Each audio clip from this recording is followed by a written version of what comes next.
नमस्कार साथियों, मैं मारूफ मिलन रहमानी लेकर आया हूं मैं आपके लिए देश दुनिया एवं अपने राज्य बिहार की और छोटी बड़ी खबरों को केडीबी इंडिया पर। चलिए शुरू करते हैं खबरों का सिलसिला।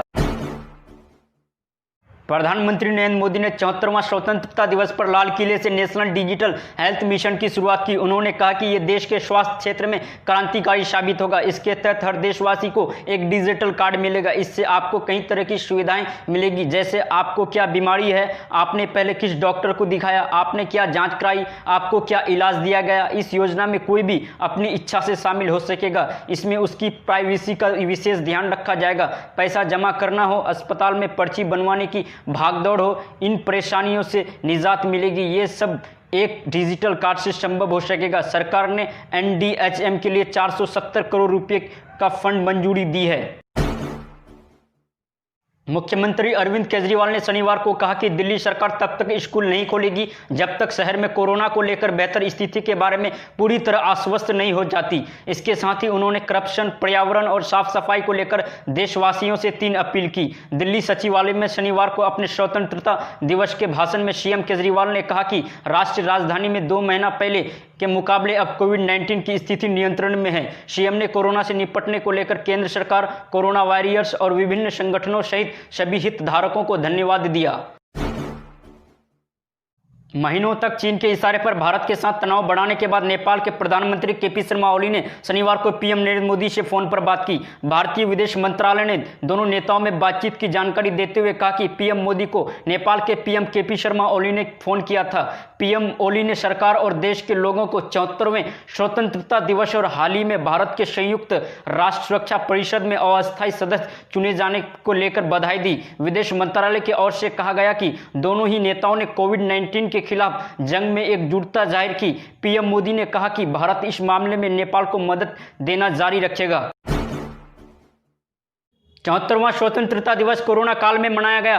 प्रधानमंत्री नरेंद्र मोदी ने वायरस की रोकथाम को लेकर घोषणा की। उन्होंने कहा कि भारत में कोरोना की वैक्सीन की टेस्टिंग अलग अलग चरणों में है। हर भारतीय तक कम समय में वैक्सीन पहुंचाने की पूरी तैयारी है। माना जा रहा था कि स्वतंत्रता दिवस के मौके पर लाल किले की प्राचीर से मोदी वैक्सीन को लेकर बड़ा ऐलान कर सकते हैं। प्रधानमंत्री ने इसे लेकर स्थिति साफ कर दी। नवंबर में होने वाले राष्ट्रपति चुनाव के पहले अमेरिका में डोनाल्ड ट्रंप और जो बिडेन के बीच बयानबाजी का दौर तेज हो गया है। डेमोक्रेटिक पार्टी की तरफ से राष्ट्रपति पद के प्रत्याशी जो बिडेन ने भारतीय जमैकन मूल की कमला हैरिस को उपराष्ट्रपति पद का उम्मीदवार बनाया है। अब राष्ट्रपति ट्रंप ने दावा किया है कि अगर बिडेन ने कमला को भारतीय मूल के लोगों के वोट हासिल करने के लिए उम्मीदवार बनाया है तो यह गलत फैसला है। ट्रंप ने कहा, कमला से ज्यादा तो भारतीय लोगों का समर्थन मेरे पास है। शुक्रवार को मीडिया से बातचीत में ट्रंप ने कहा, मेरे हिसाब से कमला सही पसंद नहीं है। डेमोक्रेटिक पार्टी की यह पसंद तो बिडेन के चुने जाने से भी खराब है। कोरोना काल में देश कल 74वां स्वतंत्रता दिवस मनाया। इस मौके पर प्रधानमंत्री नरेंद्र मोदी ने 7वीं बार लाल किले पर झंडा फहराया। उन्होंने अपने 86 मिनट के भाषण में आत्मनिर्भर भारत, कोरोना संकट, आतंकवाद, रिफॉर्म, मध्यम वर्ग और कश्मीर का विशेष रूप से जिक्र किया। उन्होंने आत्मनिर्भर भारत पर ज्यादा जोर दिया। इस शब्द का 30 बार इस्तेमाल किया। उन्होंने कहा कि कोरोना इतनी बड़ी विपत्ति नहीं कि आत्मनिर्भर भारत के संकल्प को रोक पाए। उन्होंने कहा कि अब कोरोना के बीच 130 करोड़ लोगों ने आत्मनिर्भर बनने का संकल्प लिया है। हम ये करके रहेंगे। दुनिया के अनेक बिजनेस भारत को दुनिया के सप्लाई चेन को देख रहे हैं। हमें मेक इन इंडिया के साथ साथ मेक फॉर वर्ल्ड को लेकर आगे बढ़ना है।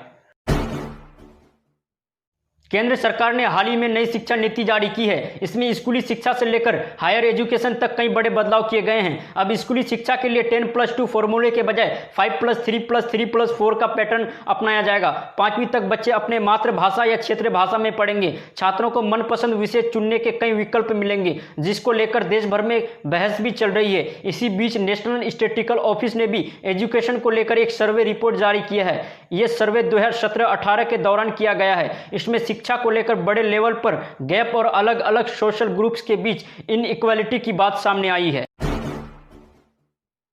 राजस्थान के टोंक से भाजपा सांसद सुखबीर सिंह जौनपुरिया का एक अजब गजब वीडियो वायरल हो रहा है। इसमें वो कीचड़ में नहाते हुए और शंख बजाते दिख रहे हैं। वीडियो में ये भी कह रहे हैं कि कोरोना जिस दिन शुरू हुआ था उस दिन मैंने कहा था कि अपनी इम्यूनिटी बढ़ाइए, ये दवाई खाने से नहीं बढ़ेगी, आपको प्राकृतिक तरीके से इम्यूनिटी मिलेगी। आप घूमने जाइए, बारिश में जाइए, मिट्टी में बैठिए, साथ ही खेत में काम करें, पैदल घूमें और शंख बजाएं। इन चीज़ों से इम्यूनिटी बढ़ती है, दवाई खाने की ज़रूरत बिल्कुल भी नहीं है। सिर्फ यही नहीं, उन्होंने आगे कहा कि अगर आपको कोई डर है, टोंक के किसी भी गांव में आ जाइए, आपको बीमारी नहीं लगेगी। अभिनेता सुशांत सिंह राजपूत की मौत पर संदेह जताते हुए उन्हें इंसाफ दिलाने की मांग जोर पकड़ती जा रही है। शनिवार को योग गुरु बाबा रामदेव ने भी अभिनेता के परिवार को इंसाफ दिलाने की मांग उठाई। योग गुरु ने हरिद्वार स्थित पतंजलि योग पीठ में सुशांत के लिए एक यज्ञ का आयोजन भी किया था। इस दौरान बाबा रामदेव ने कहा कि मैंने सुशांत सिंह राजपूत की बहनों और परिजनों से बात की, मैंने उनका दर्द सुना तो मेरी भी रूह कांप उठी। उन्होंने आगे कहा कि परिवार अभिनेता को इंसाफ दिलाने के लिए दर दर की ठोकर खा रहा है। 15 अगस्त के मौके पर बाबा रामदेव ने एक वीडियो ट्विटर पर जारी कर लिखा, मैंने श्री सुशांत जी के परिजनों से बात की, उनका दर्द सुना तो मेरी भी रूह कांप उठी। हम सब पतंजलि में उस दिवंगत आत्मा के लिए प्रार्थना कर रहे हैं, सुशांत सिंह राजपूत और उनके परिजनों को न्याय मिले। दुनिया में धुआं रहित तंबाकू के सेवन से होने वाले मौत की संख्या तेजी से बढ़ी है।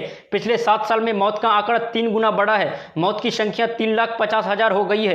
ये आंकड़ा न्यूयॉर्क यूनिवर्सिटी की रिसर्च में सामने आई है। रिसर्च के मुताबिक दुनिया भर में धुआं रहित तंबाकू के प्रयोग से होने वाली बीमारियां के 70% रोगी भारत में हैं। बीएमसी मेडिसिन जर्नल में प्रकाशित शोध के मुताबिक ये रिसर्च कोरोना के दौर में की गई है, जबकि तंबाकू चबाने और थूकने वालों की आदत से वायरस फैलने का खतरा है। 74वें स्वतंत्रता दिवस पर देश के प्रधानमंत्री नरेंद्र मोदी ने लड़कियों की शादी की न्यूनतम आयु पर फिर से विचार करने की बात कही है। अब लड़कियों की शादी की उम्र 18 से बढ़ाकर 21 की जा सकती है। इससे लड़कियों के जीवन में कई बदलाव आएंगे। पीएम मोदी ने स्वतंत्रता दिवस पर कहा कि हमने अपनी बेटियों की शादी के लिए न्यूनतम आयु पर पूर्ण विचार करने के लिए समिति का गठन किया है। समिति द्वारा अपनी रिपोर्ट प्रस्तुत करने के बाद हम उचित निर्णय लेंगे। नरेंद्र मोदी ने अपने भाषण में भारत सरकार द्वारा महिला सशक्तिकरण पर जोर देने और महिलाओं की उपलब्धि पर भी बात कही। अमेरिकी राष्ट्रपति डोनाल्ड ट्रंप ने एक एग्जीक्यूटिव ऑर्डर जारी कर चीनी कंपनी बाइटडांस को आदेश दिया है कि 90 दिनों के भीतर अमेरिका में अपना टिकटॉक बिजनेस बेच दो। शुक्रवार को जारी एक आदेश में ट्रंप ने लिखा, ऐसे विश्वसनीय सबूत हैं जिनसे मुझे भरोसा होता है कि बाइटडांस अमेरिका की राष्ट्र सुरक्षा के लिए खतरा पैदा कर सकती है। ट्रंप ने इनसे पहले के एग्जीक्यूटिव ऑर्डर में कहा था कि 45 दिन के बाद चीनी कंपनी अमेरिकी कंपनियों के साथ व्यापार करने पर रोक लगा दी जाएगी। टिकटॉक इस आदेश के खिलाफ कानूनी कार्रवाई की धमकी भी दे चुका है। देश भर के साथ शनिवार को जहां पंजाब में 74वां स्वतंत्रता दिवस मनाया गया, वहीं जालंधर में माहौल कुछ वक्त के लिए इसके उलट हो गया। आज यहां खुद को गुलाम मानने वाले शिरोमणि अकाली दल अमृतसर के लोगों ने डॉक्टर भीमराव अंबेडकर चौक पर खालिस्तान के समर्थन में नारे लगाए। सूचना पाकर तुरंत मौके पर पहुंचकर माहौल बिगाड़ने वालों को खदेड़ा। इनकी तरफ से लगाए गए काले झंडे हटवाए गए। कुछ लोगों को गिरफ्तार भी किया गया है। उत्तर प्रदेश के अयोध्या में श्री राम जन्मभूमि मंदिर के भूमि पूजन के बाद अब 5 एकड़ जमीन पर मस्जिद के निर्माण की तैयारी शुरू हो गई है। करीब 1400 वर्ग मीटर एरिया में बनने वाली मस्जिद के निर्माण के लिए गठित इंडो इस्लामिक कल्चर फाउंडेशन ने कवायद शुरू कर दी है। फाउंडेशन के सचिव अतहर हुसैन के मुताबिक 1 महीने के अंदर मस्जिद के प्लान का आर्किटेक्ट डिजाइन तैयार हो जाएंगे। इसको जाने माने आर्किटेक्ट तैयार करेंगे। फाउंडेशन के सदस्य ने बताया कि अयोध्या जिला प्रशासन ने सोवल तहसील के धन्नीपुरी गाँव में 5 एकड़ जमीन के कागजात ट्रस्ट को सौंप दिए हैं।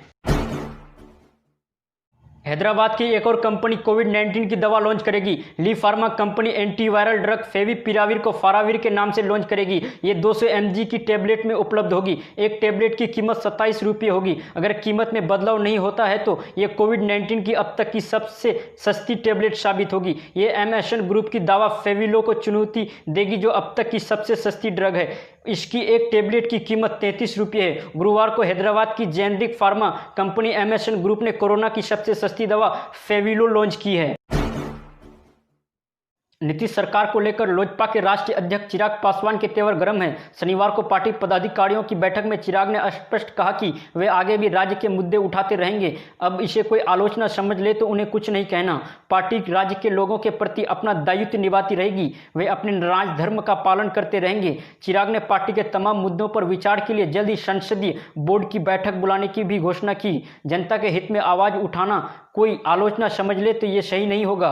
बैठक में चिराग के कड़े तेवर से तय हो गया है कि राज्य सरकार और जदयू से उनके लगातार तल्ख हो रहे रिश्तों में सुधार की फिलहाल कोई गुंजाइश नहीं है। बिहार विधानसभा चुनाव में महज 2.5 महीने का वक्त बचा है और इसको देखते हुए सभी नेता सुरक्षित ठिकाना तलाशने में जुटे हैं। ऐसे में पिछले कई दिनों से परेशान चल रहे पूर्व मुख्यमंत्री और हिंदुस्तान आवाम मोर्चा के अध्यक्ष जीतन राम मांझी जल्द ही महागठबंधन का दामन छोड़ सकते हैं। सूत्रों के मुताबिक जदयू से उनकी डील लगभग फाइनल हो चुकी है। जदयू अपने कोटे की 5 से 6 सीटें मांझी को दे सकते हैं। बताया जा रहा है कि इस माह के अंत तक मांझी एनडीए में शामिल हो जाएंगे। वीडियो अच्छा लगे तो वीडियो को लाइक कर दीजिए और इसी तरह के तमाम अपडेट्स के लिए केडीबी इंडिया को सब्सक्राइब करें। धन्यवाद।